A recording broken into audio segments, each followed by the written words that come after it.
Nothing could have prepared me for what I was about to see with Gino and Jasmine. Jasmine grabs Gino's feet and starts kissing, licking, sucking on them, and he doesn't even wash his feet. This part of Yeah. it tastes like cheese. Oh gosh, I love it. I guess she likes them. She discovered that she had a foot fetish. The entire time that this is happening, Jasmine is like, "You like this? Oh, my little baby," just like kissing the toes. And then she's like, "There's some man that like fingers up their butt.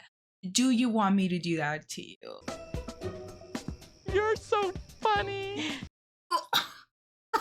Look, guys, like, I know that people have sex and I know that people do all types of different things.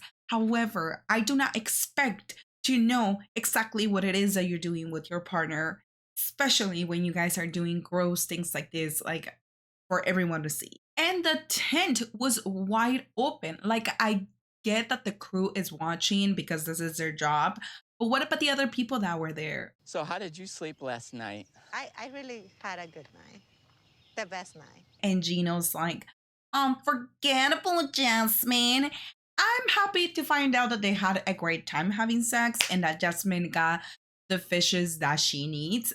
And she pulls out this notebook to keep track of how many times they have to have sex because she's ovulating. Why two fish? Because we have to make love twice. Twice?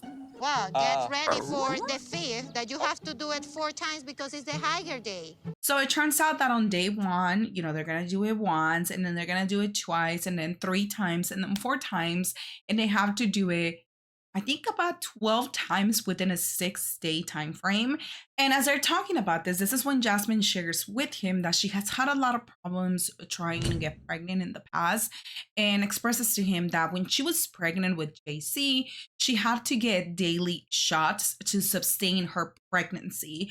Gino wasn't really bothered because this is something that is technically out of his control and her control. Now that I'm back from my honeymoon, I need to focus on my kids. For Jasmine, it's now time to focus on bringing her children over who are with her mom and her sister.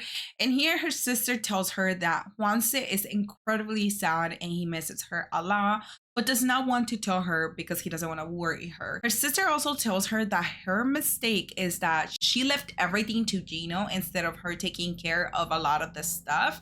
And this is where Gino and Jasmine went wrong. Also, Jasmine's mom has been feeling very sick and they need $800 to pay for a biopsy to rule out cancer and then more exams to make sure that she's okay. Ma, yo se los voy a pedir a Gino. Gino me los va a tener que dar. In her confessional, she's crying as usual, but she shares how she feels like she's a bad mom and a bad daughter. More on that later. These two are off to meet an attorney, but Gino, as always, wants to do all the paperwork himself and does not want to pay anyone for those services. So I did everything myself and it worked out. It came out perfect. And then Jasmine is trying to find out if she can travel. And he tells her, all you need to do is file an advance parole and you'll be allowed to travel. However, she needs to wait from 8 to 14 months. In my mind, I thought that it was gonna take, worst case scenario, the most 3 months. And that's just the way that immigration works, Jasmine. Things are not just given to you in a platter just because you're a 90-day fiance or because you are Jasmine. So regarding the kids, they're not here. Why aren't they here? Jasmine tells him that she wanted to make sure that this was a safe environment. However, the lawyer has a great question. Did you put the kids under the K-1 petition? Because to Gino, Google was his bestie. And he also didn't go to law school. But it turns out that now they have to apply for this separately when they could have done it together. And when the lawyer tells Jasmine that she might have to wait 2 years to be able to see her kids again or have them here because the process is going to take that long, she cannot believe it. She is clearly upset, she's really frustrated, and she starts crying again. The lawyer does tell them that it would take $5,000 for all the fees and then, what the lawyer has to do in all the applications. And that's what they can do. However, Gino doesn't want to pay for that. My problem here is that I feel like Jasmine never took this into consideration when she was doing all these other things because she had her boob job, she had her butt implants, and you are telling me that you couldn't put that money aside to bring your children with you. I am a mom, and people can tell me that I'm mom shaming here, but I think that if my kids are going to be in a separate place and I'm moving to the US, I'm going to do everything in my hands to make sure that that does not have to happen. A quick Google search would have told both of them that these two kids needed to be under the petition for the K1 visa.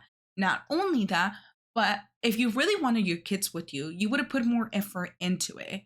And I just think it's insane the fact that you put your kids in the hands of a man that's not their father. Yeah, it's just insane to me. So, right here, the fault and the blame in my eyes falls on Jasmine. And if you choose to get butt implants and get a boob job before saving up the money to get a good lawyer and have your kids come over with you, then we're all seeing what your priorities are. We are moving on before I become extremely frustrated. Now, Kobe and Emily have arrived to Cameroon. I feel like I'm full of so much energy just to keep going and going and going and going. Like, I want to meet my people. I want to meet my friends. I want to meet my family.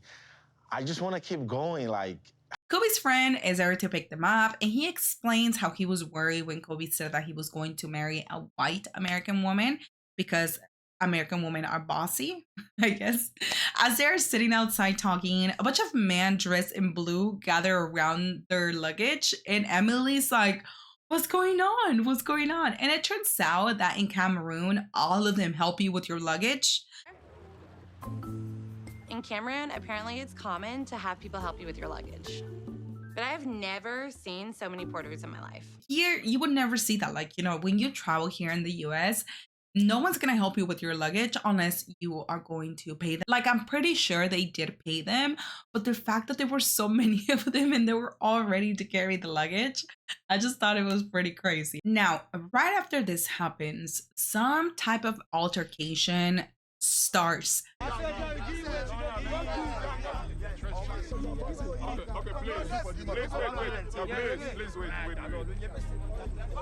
And I was just confused. Everyone's kind of confused. A bunch of men were surrounding Kobe and yelling at him, demanding things.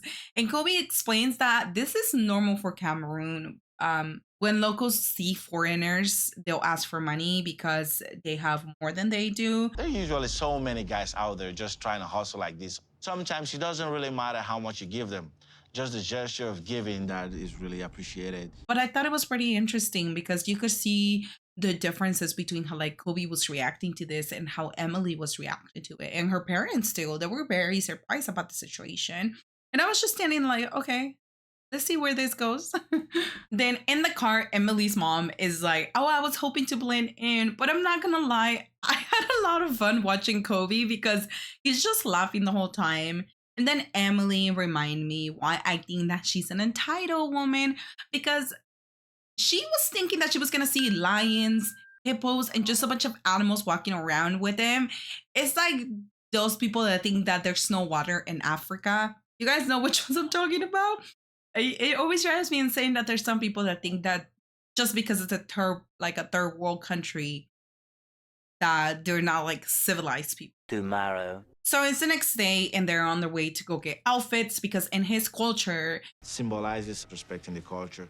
It's a common thing in Cameroon for family members to wear common matching outfits. So, and when they're in the shop, Emily's just like, I'll take this, I'll take that, I'll take this, I'll take that.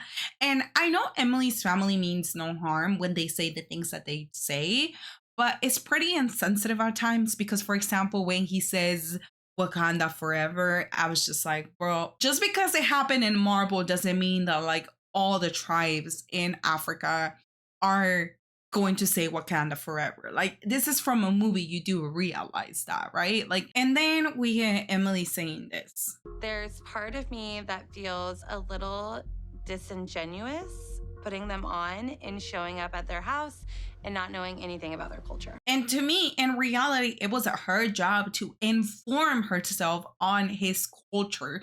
Like, if you really feel that bad of walking into this home without knowing what the culture is, then why didn't you inform yourself on what the culture was going to be like?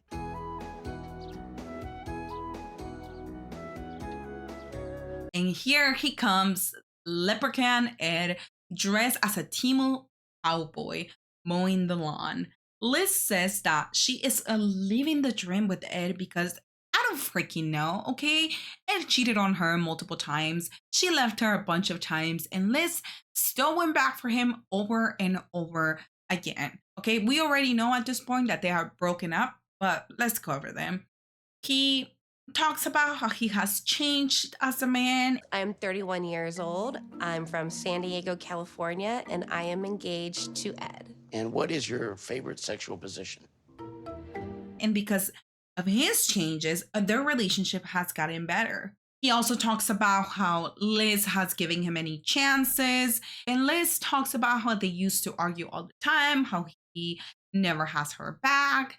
And, you know, it's just a man that's willing to let Angela almost beat the crap out of his woman without doing anything about it. And both of them are actually pretty excited because Riley is going to be with them throughout the summer. And they're just very excited to, like, you know, have that connection in that relationship. The next day, they're sitting down making bracelets. And then Ed asks Riley if she's going to be okay with him being her stepdad, and she says yes. My favorite version of Ed is when he's spending time with my daughter. Because he's definitely like the fun uncle, but not so much the stepfather that he needs to become. So later on, they're standing in front of their home because they are getting ready to show a home to someone, since both of them are planning to become realtors. And here comes Riley. According to Ed, they need to practice before they pass their exam. And so far, Ed is covering the entire conversation. And Liz is just stepping in here and just like saying things here and there. Mom, you should have done some of the talking. And it's just weird, honestly. Like, we always see this interaction happening. She knows that she's better with all the legal things, the finances, all the paperwork stuff. And then Ed is more like of the interactive person. And they have decided that they're going to do business as partners, which I don't think is going to work out, but whatever. We already know it doesn't. So that's going to be an issue for another day. But then we also find out that Ed is pressuring this whole real estate thing because they are underwater financially. I want to give Liz the best wedding possible, and I don't really want to tell her that we're underwater right now. Like, a wedding is gonna fix all you guys' problems. But now we are moving to Sophie and Rob. After they had that conversation and Sophie stormed off. Mama, today, y'all just still living in a single parent home. Now Rob seems very upset and frustrated because Sophie's not coming home with him. What he's thinking is that Sophie should have stayed home and worked things out. You know, marriage is a sacred agreement, and it feels like Sophie doesn't want to work on it. And I'm not gonna lie, I do agree with Rob. As much as I dislike Rob, if you're getting married and every time you get into an argument, you just leave because you can't have a conversation with your partner, then you should have never gotten married in the first place. I think it's so crazy to see how, like, sometimes marriage nowadays feels more like a agreement and just like something that you can just forget about. Like, I understand that Sophie and Rob were not in the best situation to get married, but at this point it's starting to seem like Sophie just used them for a green card and Rob just used her for some fame on 90 Day Fiancé. And it just seems incredibly superficial. According to Sophie, she doesn't want to move in because Rob is asking, but rather because she feels like the marriage is working. Which, how can you tell if you guys are not living together? Sophie is now off to meet her mom again, and they meet at a bookstore. And even Sophie's like, I don't even know why we're here because she has never picked up a book in her life. She also shares with her mom that Rob reached out to her today in the morning and he wants to see her, have a conversation about her moving back in. Have another chat with him at his house and then see how it goes. Wow. Sophie is trying to be very positive, and the entire time mom is like, nope, nah, nope. I was like, bro, there was so much pushback from Sophie with her mom because Sophie kept telling her, I'm really trying. No one can say I'm not trying. Kind of sad that you got to try to be with the person that you love. Should just be like... Yeah, but it's a marriage. That's not as easy as just like your boyfriend. that this is totally different because this is a marriage and I like her with her boyfriend. But then Claire tells her, I know what addiction is like, and I can tell that Rob might be addicted to porn and sex. I don't know whether or not my mom is right about him having a porn addiction or whether he's just a dick that likes to watch a lot of porn. So it turns out, like, now I'm getting confused. Okay, now I'm getting confused because now I feel like the times that Sophie said that Rob was getting those messages, and maybe some of those times where with Rob struggling with pornography and just wanting to consume that content over and over again. And maybe that's exactly what was happening. And now Sophie has to deal with those consequences of him being addicted to that. But at the same time, if you forgave this person for the things that they did to you, you decide to get back together, you decide to marry him, and now you're throwing all those things back in his face. Is it really fair to Rob the things that you're doing to him? I don't know. I feel like the moment that you forgive someone after you guys have done all of these things to each other, you still choose to marry him. You still choose to move to Texas with him.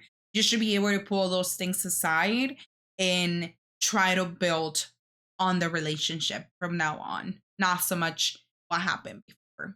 But let's see what happens in the next episode. Moving on to Mahmoud, and Mahmoud is here, and here come the kisses. But no kisses. Move away, Nicole.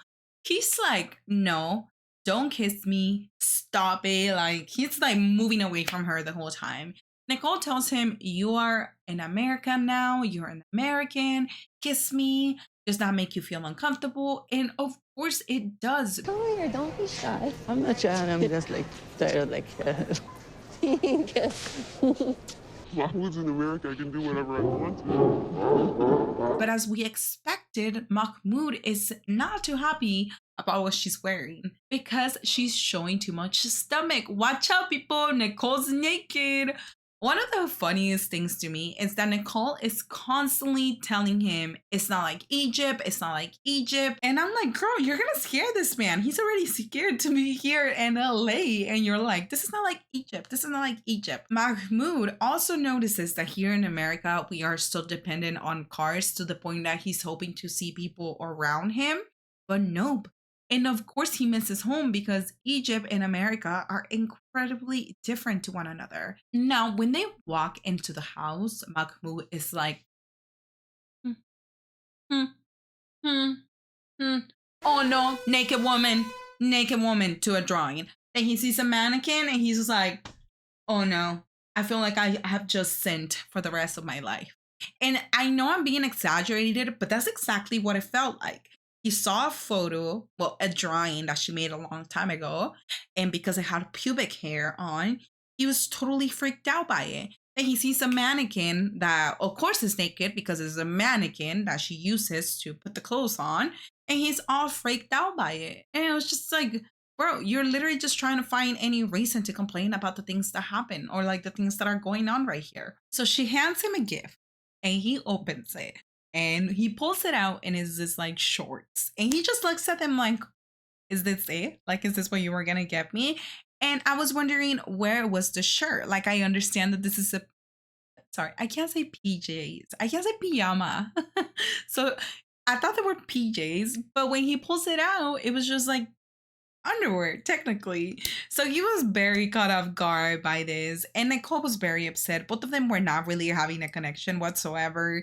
It kind of felt forced. It felt like neither of them wanted to be there. So yeah, I don't know. It's just a weird situation between these two. And then last but not least, we get Manuel and Ashley. Nothing really happens with this two. They just have another argument about Manuel not introducing Ashley to his children, and Manuel telling us that he's gonna do it whenever he wants to. Los llaves están en allá. Yo necesito espacio.